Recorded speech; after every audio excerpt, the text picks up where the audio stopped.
சென்னை மாநகராட்சியில் வேலை வாங்கித் தருவதாக கூறி போலி பணி நியமன ஆணையை கொடுத்த வழக்கில் வெளியான பரபரப்பு தகவல்கள். பட்டதாரி இளைஞர்களை ஏமாற்றி கோடிக்கணக்கில் பணம் சுருட்டிய கும்பல். விசாரணையில் வெளிவந்த தகவல் என்ன? சென்னை மேடவாக்கத்தைச் சேர்ந்தவர் சுப்பிரமணியன்.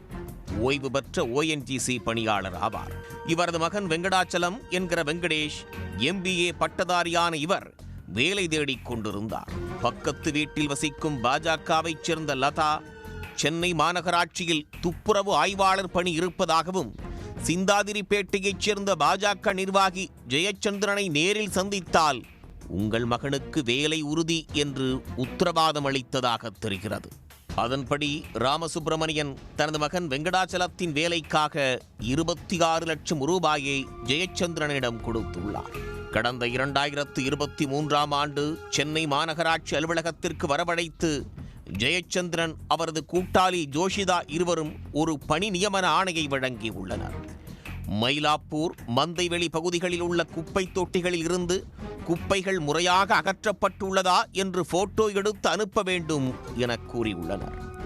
வெங்கடாச்சலமும் உண்மையிலேயே மாநகராட்சி பணி கிடைத்ததாக நினைத்து தனக்கு ஒதுக்கப்பட்ட வேலைகளை செய்து வந்துள்ளார். மாதம் 40,000 ரூபாய் ரொக்கமாக சம்பளம் கொடுத்துள்ளனர். சரியாக வேலை செய்யவில்லை என கூறி ஒரு சில மாதங்கள் 20,000 ரூபாய் மட்டுமே கொடுத்துள்ளனர்.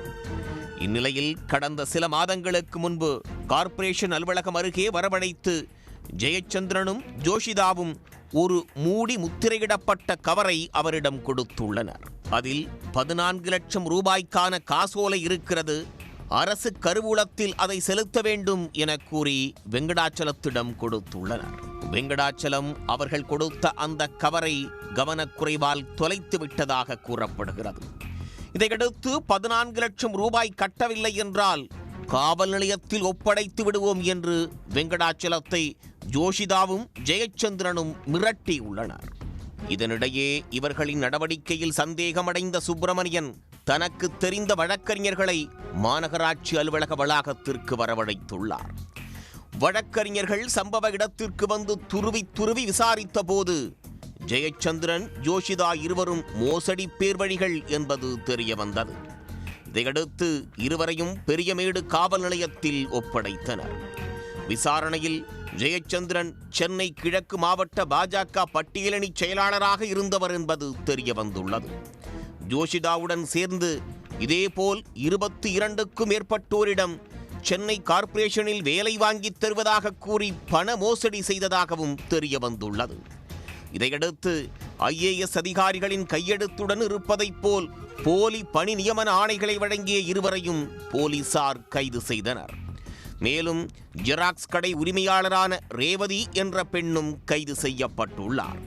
அவர் சென்னை மாநகராட்சியிலிருந்து வழங்கப்பட்டதைப் போல போலி ID கார்டுகளை தயாரித்து கொடுத்தது தெரிய வந்தது. இந்த மோசடிக்கு உடந்தையாக இருந்த பாஜகவைச் சேர்ந்த லதா மற்றும் கௌரி ஆகிய இருவரை போலீசார் தேடி வருகின்றனர். இதனிடையே இந்த வழக்கில் மேலும் சில தகவல்களும் வெளியாகியுள்ளன. இதில் கைது செய்யப்பட்ட மூவரும் தலைமறைவாக உள்ளவர்களும் இணைந்து கடந்த 2022ஆம் ஆண்டு முதல் இந்த மோசடி செயலில் ஈடுபட்டு வந்தது கண்டுபிடிக்கப்பட்டது. இதுவரை மேற்கொள்ளப்பட்ட விசாரணையில் மொத்தமாக 22 நபர்களிடம் சுமார் 1.5 கோடி ரூபாய் வரை மோசடி செய்தது கண்டுபிடிக்கப்பட்டுள்ளது. இது மட்டுமல்லாமல் மாநகராட்சி ஆணையர் கையெழுத்தை போலியாக போட்டு போலி பணி நியமன ஆணைகளை வழங்கியிருப்பதும் தெரிய வந்துள்ளது. மேலும் இவர்களால் பாதிக்கப்பட்ட நபர்கள் புகாரளிக்கும் பட்சத்தில் மோசடி தொகை மற்றும் பாதிக்கப்பட்டவர்களின் எண்ணிக்கை பல மடங்கு அதிகரிக்கலாம் என்றும் போலீசார் தகவல் தெரிவித்துள்ளனர். வழக்கின் தன்மையை கருத்தில் கொண்டு இதனை சென்னை மத்திய குற்றப்பிரிவுக்கு மாற்றவும் காவல்துறை திட்டமிட்டுள்ளது. சென்னை மாநகராட்சியில் வேலை வாங்கித் தருவதாக கூறி மோசடி செய்யப்பட்ட வழக்கில் கோடிக்கணக்கில் பணம் சுருட்டப்பட்ட சம்பவம் பரபரப்பை ஏற்படுத்தியுள்ளது.